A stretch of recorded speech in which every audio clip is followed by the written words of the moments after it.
പാർപ്പിക്കുന്നു, അവരെ കൊണ്ട് ബലമായി എഴുതി ഒപ്പിടിപ്പിക്കുന്നു.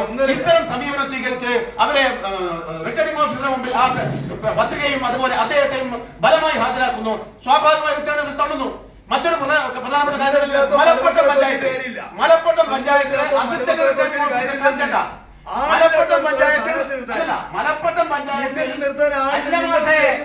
അത് നിങ്ങളുടെ തോന്നലാണ്. നിങ്ങൾ സത്യസന്ധമായി ജനാധിപത്യത്തിന് വേണ്ടി പ്രവർത്തിക്കൂ.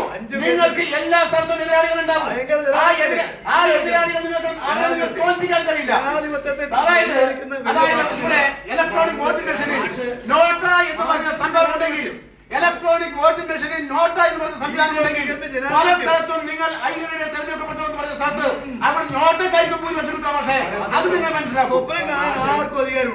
അസിസ്റ്റന്റ് റിട്ടേണിംഗ് ഓഫീസർ സമർപ്പിച്ച രേഖയിൽ കൃത്രിമം കാണിച്ചിട്ട് എന്ന് പറഞ്ഞ എന്താ അവസ്ഥ? അറ്റസ്റ്റ് ചെയ്ത വോട്ടർ പട്ടിക, അറ്റസ്റ്റ് ചെയ്ത വോട്ടർ പട്ടിക, ആ വോട്ടർ പട്ടിക നോമിനേഷനെ കൂടെ സമർപ്പിച്ചു. എന്നിട്ട് എന്ത് ചെയ്തു? ആ അസിസ്റ്റന്റ് റിട്ടേണിംഗ് ഓഫീസർ ആ ഒപ്പിട്ട വോട്ടർ പട്ടിക മാറ്റുന്നു. എന്നിട്ട് ഒപ്പിടാതെ നടക്കുന്നു. ആർക്ക് വേണ്ടിയിട്ട്? മാർക്സിസ്റ്റ് പാർട്ടിക്ക് ജനാധിപത്യത്തിൽ ഒരു മോഹമില്ല. പ്രകാശിനിയുടെ സഹോദരിയാണ് കോർപ്പറേഷനിലെ മേയർ സ്ഥാനാർത്ഥികളായിരുന്ന വി കെ പ്രകാശിന്റെ സഹോദരി മുണ്ടേരി ഗ്രാമപഞ്ചായത്തിൽ ഒരു ജില്ലാ പഞ്ചായത്ത് പ്രസിഡന്റാണ്. ഒരു ജില്ലാ പഞ്ചായത്ത് പ്രസിഡന്റാണ് ADM-ന്റെ ഉത്തരവാദി. ഈ കാര്യം രാജ്യത്തുള്ള എല്ലാ സംഭവം അറിയാവുന്ന ജില്ലാ പഞ്ചായത്ത് തെരഞ്ഞെടുപ്പ് കൂടിയാണ് അല്ലല്ല. അത് മാഷക്കാണ്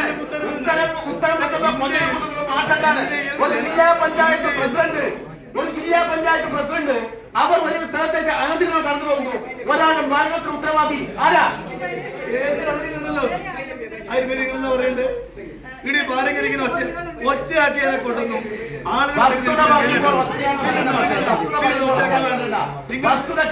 ഒരുപാട് സമയം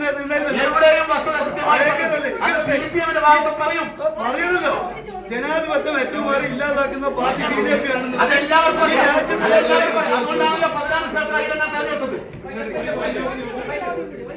കോർപ്പറേഷനകത്ത് വരുന്ന സംഭവമാണ് ചോദിക്കുന്നത്. നേരത്തെ റോഡിന്റെ കാര്യം പറഞ്ഞു. സൂപ്രണ്ട് ഗേറ്റ് മുതൽ